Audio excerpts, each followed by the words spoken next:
he'd rung me to tell me that that he wasn't able to write, and I must have been in the middle of something else, and I didn't really take a lot of time or care to really listen. So I'd have to take a lot of notes. And I was in with a client one day and my writing had been getting worse. And suddenly I couldn't write at all. And I think that was the beginning of my awareness, that um, there was something going wrong with Andy, but I wasn't really sure what it was. I went to the GP and they sent me to a physiotherapist because they thought I had RSI, they used to call it. I did exercises, it didn't improve it. So in the end, I just went to another doctor. And the other doctor sent me to a neurologist straight away. The neurologist I went to see took 5 minutes to diagnose me. As soon as I walked in, he said he knew something like Parkinson was probably the cause. When Andy was diagnosed, it was quite shocking, and he was very young. We didn't really know How I felt? I actually, you mightn't believe this, but I felt relieved because I finally had an answer to why I was feeling tired all the time, why my arm wasn't working, why it wasn't swinging, why I felt like an old man. After the diagnosis, I started taking medication, so that improved my life. I immediately got use of my right arm back. It happened overnight. It happened quickly.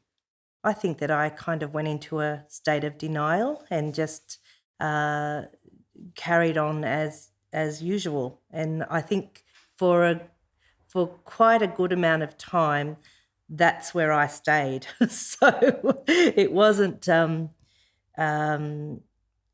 something that was really obvious to me in the early years. I didn't really know much about Parkinson's. I knew that Michael J. Fox had it and people like that, but I think it didn't really affect me as such at the time. I think Dad tried to keep a lot to himself. He still does and deals with stuff on his own. But I think it affected me over a number of years as he got worse and he couldn't live a normal life anymore.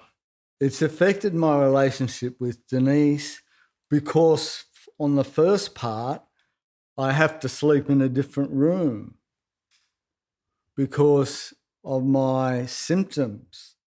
She's gone from a wife to being a carer, which changes the whole nature of the husband and wife relationship.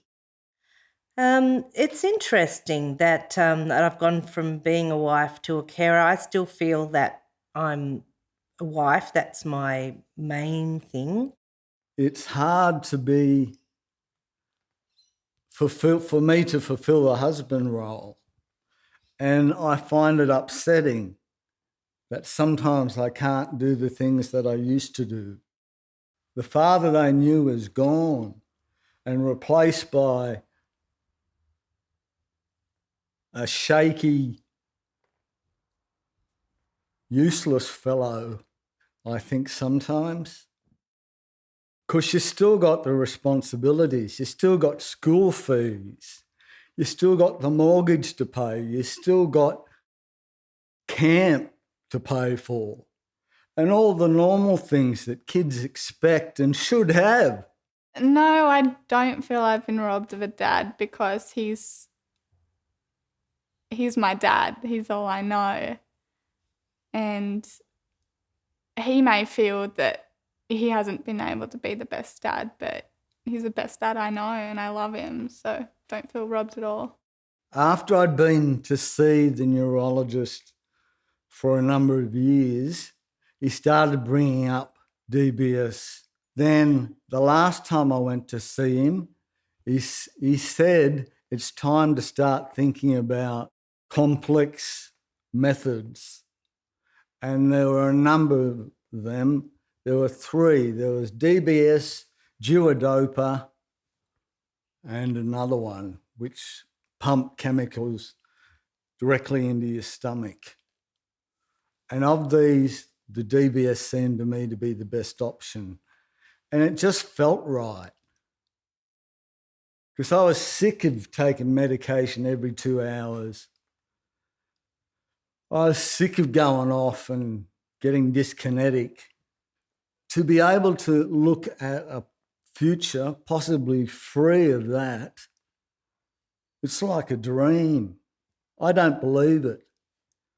But people tell me that you wake up after the operation and you've got this freedom, and I can't wait. I'd go and have the operation tomorrow. With Andrew having the DBS surgery, it's mostly very exciting. We know all the risks. We've been fully informed. I always think it's brain surgery. It's a major operation, and there are risks. So I am worried, but I think that, and I hope that he'll benefit a lot from the operation, and that it'll give him a better standard of life again. I can't imagine what to expect. If it doesn't go well as intended, I'll be disappointed. I do think we'll have a different relationship. I think the relationship will change because sometimes I kind of take on that carer role with him. I have great faith in the surgeon and the nurses and the team. I think DBS is the best thing for him, and it's what he wants. And if he trusts the process, I trust it.